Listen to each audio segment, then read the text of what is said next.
Shumë njerëz po futen në future trade dhe Bitcoin trading, pa e kuptuar se kjo mund të jetë haram. Pse?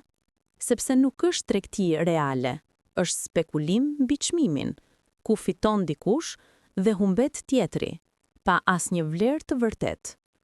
Në Islam, fitimi duhet të vijë nga punë reale, pasuri reale, jo nga bixhozja apo parashikimi i fatit. Bitcoin sot është bërë si një lojë, ku njerëzit humbin kursimet për një pamp të rrem. Kjo nuk është investim, është rrezik dhe mashtrim. Nëse do të mbrosh paran tënde, shiko drejt floririt, argjendit ose aseteve reale që kanë vlerë me kohën.